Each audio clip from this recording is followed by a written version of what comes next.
வீடு கட்டுறவங்க ஆழமா தோண்டி அஸ்திவாரம் போடணும். அதை விட பாறை மேல அஸ்திவாரம் போட்டா வீடு ரொம்ப ஸ்ட்ராங்கா இருக்கும். சுனாமியே வந்தாலும் அந்த வீட்டை அசைக்க முடியாது. அப்படி இல்லாம மண்ணு மேல அஸ்திவாரம் போட்டு வீடு கட்டுனா ஒரு மழைக்கே தாங்காது.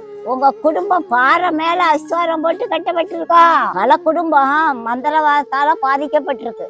அதனால அந்த குடும்பங்கள் நிறைய நிக்க முடியாம அலமோதுது. உழைக்கிறதெல்லாம் பொத்தல் பையில போட்ட மாதிரி காணாம போகுது. குடும்பத்துல மாற்றி மாற்றி யாருக்காவது வியாதி வருது. புருஷன் பொண்டாட்டிக்குள்ள ஒரே சண்டை, சமாதானமே இல்லை. பிள்ளைகள் மனம் போன போக்குல வாழுது. சூறாவளியில மரங்கள் ஆடுற மாதிரி இந்த குடும்பம் தள்ளாடுது. இதுக்கெல்லாம் காரணம் மந்திரவாதம் தாங்க. அதனாலதான் குடும்பம் கல்பாறை மேல அஸ்திவாரம் போடணும்னு பாட்டி சொல்றேன். கல்பாறைனா என்னன்னு பாட்டி சொல்லட்டா, அது இயேசு கிறிஸ்துக்கு அடையாளங்க. கண்மலை மேல அஸ்திவாரம் போட்ட குடும்பத்தை எந்த மந்திரவாதமும் அசைக்க முடியாது. வெறும் மண்ணு மேல அஸ்திவாரம் போட்ட குடும்பம் நிக்காது. மந்திரவாதம் அந்த குடும்பத்தை கீழே தள்ளிடும். உங்க குடும்பம் மந்திரவாதத்தால பாதிக்கப்பட்டிருக்கா, தப்பிக்கிறதுக்கு நான் பாட்டி ஒரு வழி சொல்றேன். முழங்கால் போட்டு ஏசப்பாவை நினைச்சு ஜெபம் பண்ணுங்க. மந்திரவாதம் எல்லாம் கூப்பிட்டையா போயிடும். உலகத்திலேயே மந்திரவாதத்தை அடிக்கிறதுக்கு இது ஒண்ணுதான் வழி. உண்மையான கிறிஸ்தவ குடும்பத்துக்கு மந்திரவாதம் பலிக்காதுங்க. ஏசப்பாக்கு யாராவது மந்திரவாதம் பண்ண முடியுமா? அப்படி இருக்கும்போது ஏசப்பா பிள்ளைகளுக்கு எப்படி மந்திரவாதம் பண்ண முடியும்? மந்திரவாதம்னாலே பிசாசுங்க. பிசாசை ஜெயிச்சது இயேசு கிறிஸ்து மட்டும் தாங்க.